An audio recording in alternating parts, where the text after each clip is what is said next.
brought to you by V-Guard, co-powered by Sensodyne O Vimal বলো কথা Kesari. Associate sponsor UltraTech cement. চুরি বরদাস্ত নয়, সঙ্গে চলবে না দু নৌকায় পা। 29 আসনের সাফল্যের পরেও কড়া বার্তা মমতা বন্দ্যোপাধ্যায়। বৃন্তে দুটো কুসুম, হিন্দু মুসলমান, একজন তার নয়নমণি আর একজন তার প্রাণ। মমতা ম্যাজিকে এখনো বিভোর বাংলা, কিন্তু খোদ মমতা তিনি তৃপ্ত নন, বিরক্ত। নির্বাচিত সাংসদদের বৈঠকে নেত্রীর মুখে মধুর সম্ভাষণ শোনেননি নেতাকর্মীরা। তৃণমূল নেত্রী কালীঘাটের বৈঠকে বলেছিলেন, আমি 3 দিন রাস্তায় না নামলে কলকাতা উত্তর বেরোতো না। মুখ্যমন্ত্রীর এই মন্তব্য কেন? ওয়ার্ড ভিত্তিক মার্কশিটে চোখ বোলালেই বিষয়টা স্পষ্ট। কলকাতা শহরের বহু ওয়ার্ডে পিছিয়ে তৃণমূল। রাজ্যের 7 মন্ত্রীর বিধানসভায় তৃণমূল পিছিয়ে। শিলিগুড়ি ও বাঁকুড়ার সব ওয়ার্ডে তৃণমূল পিছিয়ে। শিক্ষিত শহুরে ভোটাররা সকলে পাশে দাঁড়াননি। হিন্দু অবাঙালি ভোটাররাও বিজেপির দিকে ঝুঁকে। তার মানে সংগঠনে কোথাও ফাঁক রয়েছে, অথবা কেউ ফাঁকি দিয়েছে। আর দিলীপ ঘোষের ভাষায় বললে কেউ কাঠি করেছে। দুধে রাজনীতিক মমতা বন্দ্যোপাধ্যায় সেই রেজাল্ট দেখেই আন্দাজ করেছেন। আর তিনি যে সব বুঝেছেন সেটাও বুঝিয়ে দিয়েছেন কালীঘাটের দলীয় বৈঠকে। শুধু দল নয়, প্রশাসনকেও বুঝিয়ে দিয়েছেন মমতা বন্দ্যোপাধ্যায়। তিনি সব জানেন। তিনি নবান্নে প্রশাসনিক বৈঠকে বলেছেন,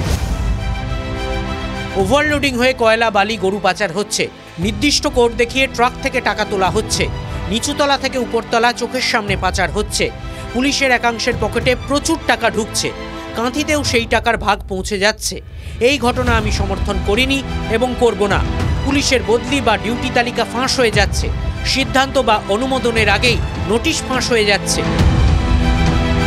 রাজ্য পুলিশের প্রাক্তন ডিজি রাজীব কুমারকেও প্রশ্নের মুখে পড়তে হয়েছে।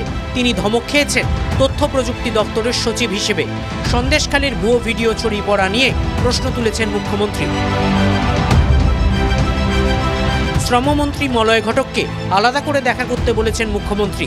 চা বাগানে উন্নয়ন প্রকল্পগুলির প্রতিফলন কেন যথাযথ হচ্ছে না তার জবাবদিহি চেয়েছেন মমতা বন্দ্যোপাধ্যায়। সমবায় সচিব কৃষ্ণা গুপ্তা কেন ঘন ঘন দিল্লি যান জানতে চেয়েছেন রাজ্যের প্রশাসনিক প্রধান।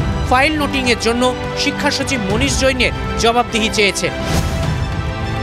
শিক্ষা দপ্তরের অনেক ফাইলে নোটিং থাকে, কবে কোন নির্দেশ অনুযায়ী পদক্ষেপ লেখা থাকে। ফাইল নোটিং নিয়ে রীতিমতো বিরক্ত মুখ্যমন্ত্রী।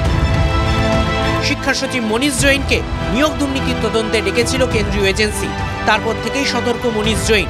সচিবালয় সূত্রে খবর, নিজে বিতর্ক থেকে দূরে থাকতে প্রতি ফাইলেই মনীষ জৈন লিখে রাখেন মুখ্যমন্ত্রীর দপ্তর থেকে কবে কী নির্দেশ এসেছিল। প্রশাসনিক মহলের মতে ভবিষ্যতে যাতে বিপাকে না পড়তে হয় তাই ফাইল নোটিং করেন মনীষ জৈন। আর এই পদক্ষেপে মুখ্যমন্ত্রী মোটেও খুশি নন।